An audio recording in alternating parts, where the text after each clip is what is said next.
just wanted to go home. I mean, as far as I'm concerned, it was over.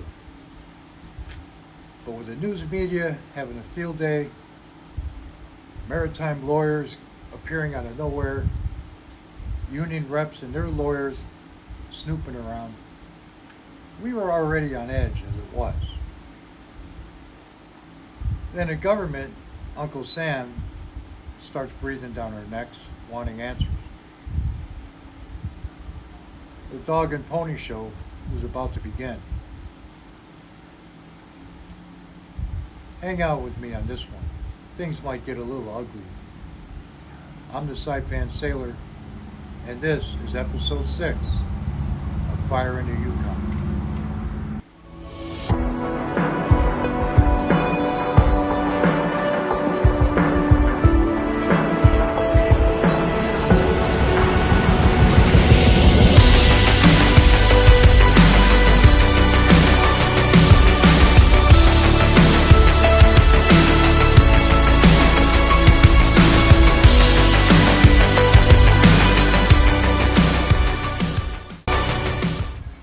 Now this segment might be a little longer than the rest. I want to get through this hearing. When I walked in that room and sat down, the conference room,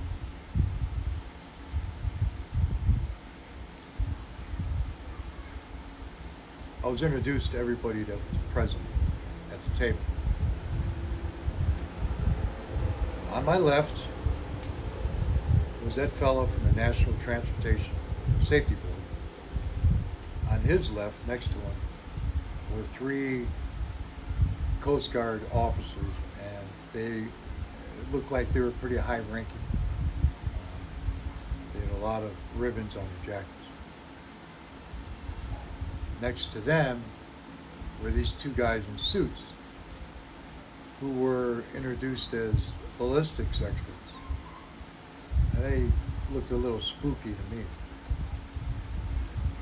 Now, I don't know, I don't remember who was sitting directly across from me. But on my right side of the conference table was the chief engineer himself. They had him there. A lawyer from the company that was representing him. Next to that lawyer was this little weasel of an attorney who represented the captain. The captain wasn't there. And then in my blind spot on my right sat another lawyer from the company. All 3 of those lawyers were representing the company. And this guy in my blind spot never said a word. He just sat there and studied me.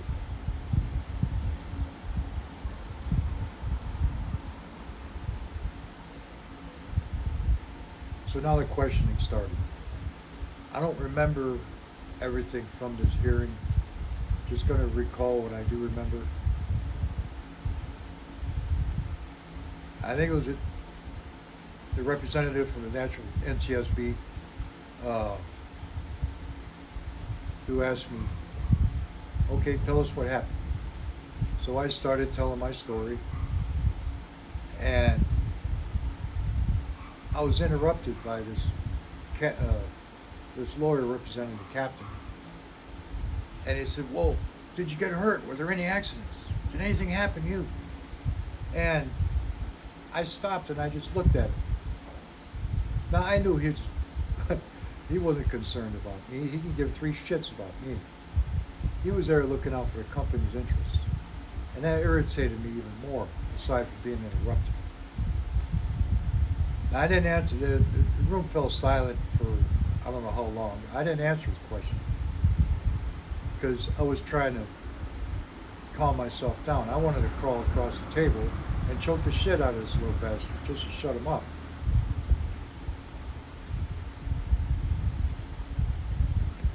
Well, one of the Coast Guard officers spoke up, broke the silence, and he asked me, he said, "Were you familiar with that tank that had a crack in it?" I said, "Yeah." He said, were you, did you know that there was a letter written to the union by the crew concerning that as a safety issue? I said, there was talk of a letter. I didn't pay much attention to it, you know. And he said, you didn't read the letter that was posted in the mess hall? I said, we were headed for the shipyard. I got irritated again. I said, we're headed for the shipyard. What difference does it make? It was going to get repaired. Well, the room fell silent a second time.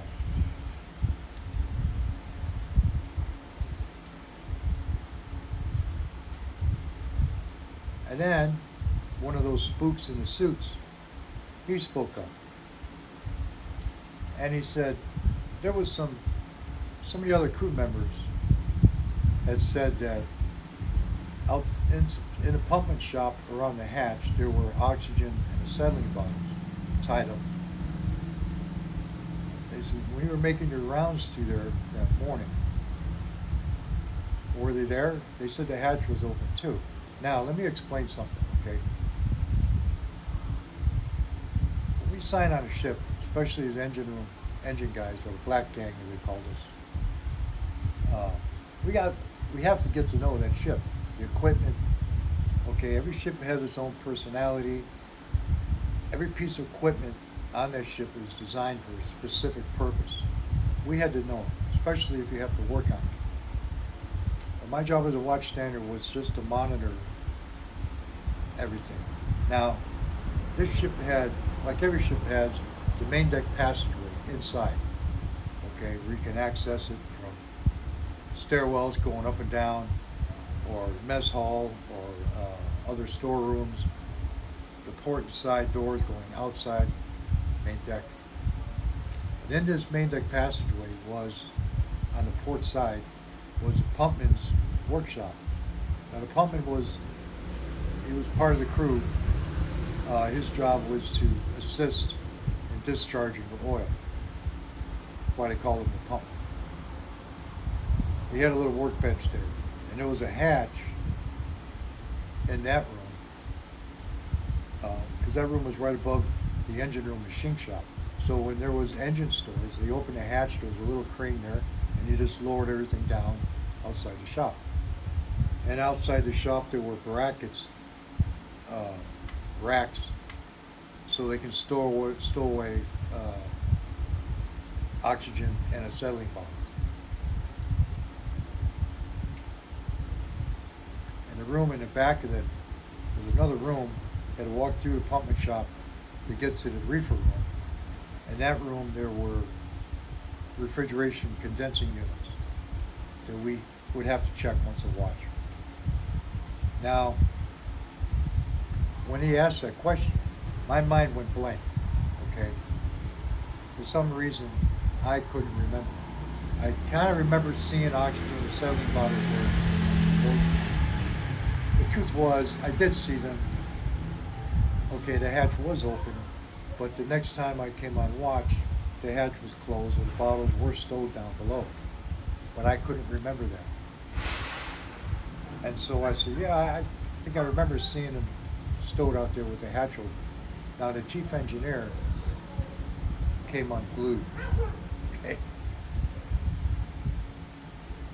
It didn't make a whole lot of difference anyway. I mean, I knew what they were doing. They were fishing for whatever they could to pin on his chief. And the poor bastard felt bad enough anyway. He knew he was getting thrown under the bus, you know. I don't know if it was really his call to cut up that storage crane, or his boss told him he wanted it done. I don't know. At that point, I still didn't know what actually caused that tank to explode. I didn't talk to anyone about it.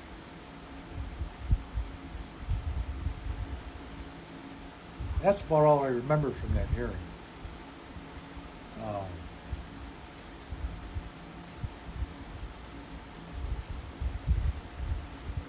I did not want to be there. I did not like what I seen. But I got through it.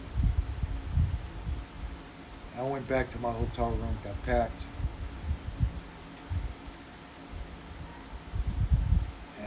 was the next day when, they gave me my flight ticket back to Los Angeles.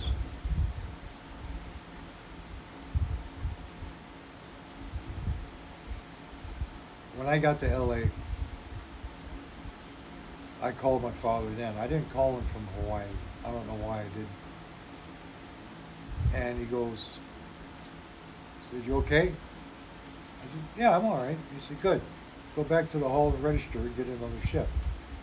Now, I had to chuckle when he said that because I had expected that kind of thing from my father. He knew I was broke. He knew what I was up to those days. Okay. This whole affair, really, I just wanted to get on with my life. Okay. I didn't really, it didn't have that much of an impact on me then. Okay. But in the next episode, uh, gonna try to wrap this up because this whole thing did have a rippling effect on a few people. Um,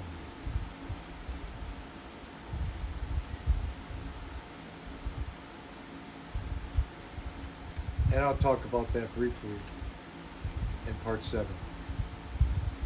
For now, this is the Saipan Sailor. I want to wish everyone clear skies and calm seas.